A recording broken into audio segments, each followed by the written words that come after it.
ওই মিটিং এ আমাদের খলিল সাহেব, আমাদের উপদেষ্টা খলিলুর রহমান, তিনি জানিয়েছেন নভেম্বরের 21, 23, 24 ও 26 তারিখে আনআইডেন্টিফাইড ড্রোন দিয়ে বাংলাদেশে হামলা হয়েছে এবং এ পর্যন্ত 11 জনের মৃত্যু হয়েছে।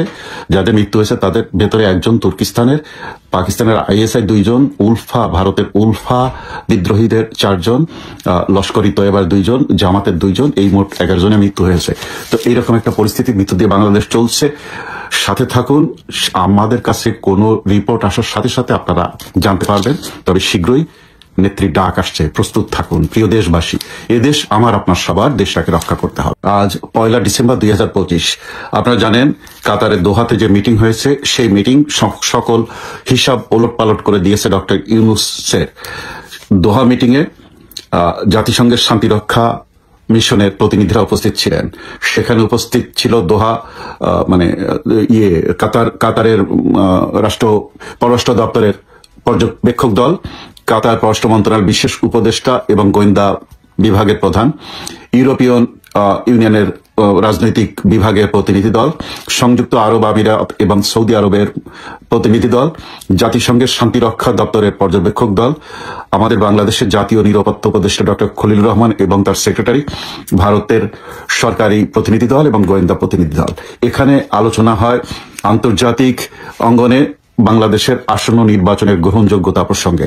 আলোচনা হয় আওয়ামী লীগের উপর যে নিষেধাজ্ঞা আছে সেই নিষেধাজ্ঞা তুলে নেওয়ার জন্য আওয়ামী লীগ সহ সকল দলের অংশগ্রহণে নির্বাচন হতে হবে, সেই বিষয়ে আলোচনা হয় দক্ষিণ এশিয়ার রাজনৈতিক সংকট সমাধানে বিশ্ব নেতৃবৃন্দের কি চিন্তা, সেগুলোর উপর আলোচনা হয়। বাংলাদেশে স্থিতিশীলতা বজায় রাখতে আন্তর্জাতিক সম্প্রদায়ের ভূমিকা কি, আলোচনা হয় বাংলাদেশে জঙ্গিবাদের উত্থান এবং দক্ষিণ এশিয়া নিরাপত্তা এবং সংকট সমাধানের পথ নিয়ে আলোচনা হয়। রাজনৈতিক নিষেধাজ্ঞা শিথিল এবং সকল দলকে রাজনীতি করার সমান সুযোগ, আওয়ামী লীগের উপর যে নিষেধাজ্ঞা দেওয়া হয়েছে সেটা তুলে নেওয়ার কথা বলা হয়। সেখানে বলা হয় নিরপেক্ষ নির্বাচন দেওয়ার জন্য বাংলাদেশে নির্বাচনকালীন প্রশাসন যেন নিরপেক্ষ ভূমিকা পালন করে সেটি নিশ্চিত করতে হবে। এগুলোর উপর ভিত্তি করে এবং আজ 1 ডিসেম্বর ডোনাল্ড ট্রাম্পের অফিস থেকে বাংলাদেশ সরকারের সাথে যোগাযোগ করা হয়। এর ফলাফলে 1 ডিসেম্বরে একটি জরুরি মিটিং ডাকা হয়েছে আজ সন্ধ্যায় উপদেষ্টা পরিষদে। সেখানে উপদেষ্টা পরিষদে খলিলুর রহমান সাহেব দোহা মিটিং এর আপডেট ব্রিফিং করবেন এবং এই অবস্থা আমাদের কি করণীয় সেটা তিনি তুলে ধরবেন।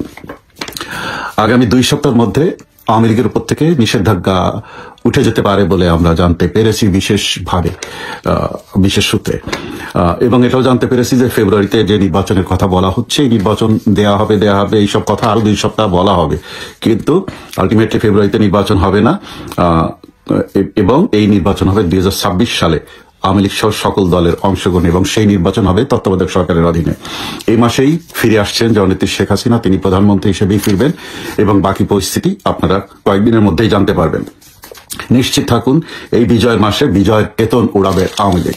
আপনারা জানেন যে যদি ফেব্রুয়ারিতে নির্বাচন হয় আওয়ামী লীগকে বাদ দিয়ে, তাহলে সাংঘাতিকভাবে ব্লাডশেড ঘটবে, রক্তের বন্যা বয়ে যাবে। এটা আন্তর্জাতিক বিশ্ব সবাই বুঝতে পেরেছে এবং তারা এই ভাবের নির্বাচন হতে দেবে না, এই জন্য তারা ঐক্যবদ্ধ হয়েছে। আপনারা জানেন জননেত্রী শেখ হাসিনার যে বিচারের রায় দেওয়া হয়েছে, যে সোকল্ড আইসিটি কল্ডে বিচার হয়েছে বলে বলা হচ্ছে, এই বিচারে ইন্টারন্যাশনাল অবজারভার রাখা হয়নি, এই বিচারে আন্তর্জাতিক কোনো নিয়ম মানা হয়নি বলে বিভিন্ন দেশ আলোচনা করছে এবং বিভিন্ন মিডিয়ায় সেগুলো বলা হচ্ছে। এই বিচার ব্যবস্থার উপরে, এই রায়ের উপরে অবজেকশন জানিয়েছেন African union, European union, OIC, Russia, চীন, ভারত, ইউএসএ, কানাডা, ইংল্যান্ড সহ বহু দেশ। এই জন্য এই বিচার এই আদালত শীঘ্রই বন্ধ হয়ে যাবে বলে আমরা বিশ্বস্ত সূত্রে জানতে পেরেছি। সরকার মহা গেড়াকলে পড়ে গেছে, এখন এখান থেকে কিভাবে বের হবে সেটা তারা জানেন। গতকাল ডোনাল্ড ট্রাম্পের অফিসে ওয়াশিংটন ডিসিতে সেখানে আলোচনা হয়েছে যে ডোনাল্ড ট্রাম্পের মেসেজ নিয়ে আগামী সপ্তাহে ঢাকায় যাচ্ছেন যুক্তরাষ্ট্র সরকারের বিশেষ প্রতিনিধি, আমি নামটা এখন প্রকাশ করলাম না, আমার কাছে তার নাম আছে। তিনি ঢাকায় যে যুক্তরাষ্ট্র সরকারের বক্তব্য বলবেন যে আওয়ামী লীগ সহ সকল দলের অংশগ্রহণে নিরপেক্ষ নির্বাচন হতে হবে এবং এই নির্বাচন আন্তর্জাতিকভাবে যেন গ্রহণযোগ্য হয় এবং নির্বাচনকালীন প্রশাসন যেন নিরপেক্ষ ভূমিকা রাখে, এগুলো নিশ্চিত না হলে এবং আওয়ামী লীগ সহ বাংলাদেশে নিবন্ধিত সকল দল অংশগ্রহণের সুযোগ না পেলে যুক্তরাষ্ট্র এই নির্বাচন গ্রহণযোগ্য করবে না, প্রত্যাখ্যান করবে। এই বার্তা নিয়ে আগামী সপ্তাহে যুক্তরাষ্ট্রের বিশেষ প্রতিনিধি ঢাকায় যাচ্ছেন। তার 2-3 সপ্তাহ পরে মানে ডিসেম্বরের লাস্ট উইকে অথবা জানুয়ারির প্রথম দিকে নতুন চার্জ দে অ্যাফেয়ার্স ঢাকায় যাচ্ছেন একই বার্তা নিয়ে, এবং সেভাবেই বাংলাদেশের রাজনীতি পরিচালিত হবে। আপনারা জানেন বাংলাদেশের রাজনীতি আর রাজনীতিবিদদের হাতে নেই, এখানে বিশ্বের অনেক দেশ ইনভলভ হয়ে গেছে, এখানে অনেক খেলা জড়িত, অনেক হিসাব জড়িত। দক্ষিণ এশিয়ার এই অঞ্চলে কোনোভাবে ধর্মীয় জঙ্গিবাদের উত্থান হতে দেবে না সারা বিশ্ব। আফগানিস্তান নিয়ে তারা নানান সমস্যা আছে, বাংলাদেশে এমনটা হলে দক্ষিণ এশিয়া কন্ট্রোলের বাইরে চলে যাবে, এটা তারা হতে দেবে না। তাই খুব দ্রুত দেখবেন ড্রাস্টিক অ্যাকশন শুরু হবে। অলরেডি শুরু হয়ে গেছে সীমান্ত এলাকাগুলোতে ভারতের অ্যাকশন শুরু হয়ে গেছে, এবং সেগুলোর মাধ্যমে একটি বার্তা এই সরকারের কাছে পৌঁছে গেছে। এরকম অবস্থায় তারা ততদিন পর্যন্ত ভারত জানিয়ে দিয়েছে যতদিন পর্যন্ত বাংলাদেশের নির্বাচন শেষ না হবে ততদিন পর্যন্ত ভারতের এবং বাংলাদেশের সীমান্তে ভারতের সৈন্যবাহিনী থাকবে। আপনারা নিশ্চয়ই জেনেছেন ইতিমধ্যেই ড্রোন হামলা হয়েছে কুমিল্লা আখাউড়া সীমান্তে, সিলেটের তামাবিল সীমান্তে, আসাম ত্রিপুরা সীমান্তে, মিয়ানমার এবং বাংলাদেশ সীমান্তে। এখানে আবারও ড্রোন হামলা হবে 3 থেকে 6 ডিসেম্বর রাত্রের দিকেই হামলা হবে। এখানে বাংলাদেশ টোটাল এই বর্ডারে সৈন্য নিয়োগ করেছে 12,621 জন, আর ভারত এখানে সৈন্য নিয়োগ করেছে 2.5 লাখের মতো। এবং ভারত সম্পূর্ণ রণসাজে সজ্জিত, সম্পূর্ণ যুদ্ধের জন্য যত রকম গোলা বারুদ, যত রকম আগ্নেয়াস্ত্র দরকার, ভারত তার সবই জড়ো করেছে আমাদের বর্ডারে। তো এই 3 থেকে 6 ডিসেম্বর পর্যন্ত রংপুর এবং চট্টগ্রামের বর্ডারে আক্রমণ হবে। তো এই জন্য এলাকাবাসীকে সাবধান করে দেওয়া হয়েছে বর্ডার এলাকা থেকে তারা যেন একটু দূরে থাকে এই সময় 6 তারিখ পর্যন্ত। তা আপনারা জানেন দোহা এবং দিল্লি, ওয়াশিংটন, ঢাকা এদের মধ্যে নানান আলোচনা চলছে, এখন টান উত্তেজনা চলছে।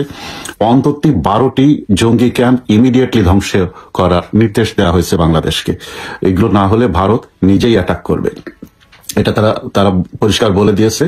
গত এপ্রিল থেকে 3 থেকে 4 বার খলিল সাহেব দোহায় গিয়েছেন, কাতারের দোহায়, এবং মিটিং হয়েছে আমেরিকার গোয়েন্দা বাহিনী, ভারতের গোয়েন্দা বাহিনী, ভারত সরকার, আমেরিকার সরকার, দোহা কাতার সরকার, সৌদি এবং ইউরোপিয়ান ইউনিয়নের গোয়েন্দা সংস্থার সাথে একটা বড় ধরনের থ্রেটের মধ্যে আছে বাংলাদেশ।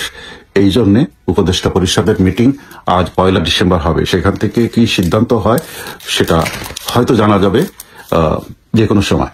আপনারা জানেন বাংলাদেশ থেকে 2 থেকে 3 ডিসেম্বরের মধ্যে ISI এবং তুর্কিস্তানের সবাইকে ঢাকা ত্যাগ করতে বলা হয়েছে।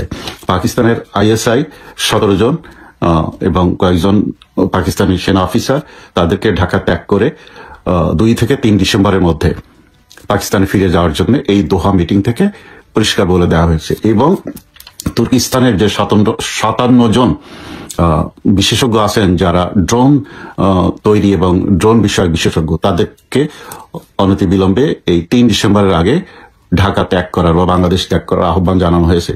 ওই মিটিং এ আমাদের খলিল সাহেব, আমাদের উপদেষ্টা খলিলুর রহমান, তিনি জানিয়েছেন নভেম্বরের 21, 23, 24 ও 26 তারিখে আনআইডেন্টিফাইড ড্রোন দিয়ে বাংলাদেশে হামলা হয়েছে এবং এ পর্যন্ত 11 জনের মৃত্যু হয়েছে। যাদের মৃত্যু হয়েছে তাদের ভেতরে একজন তুর্কিস্তানের, পাকিস্তানের ISI 2 জন, ভারতের উলফা বিদ্রোহীদের 4 জন।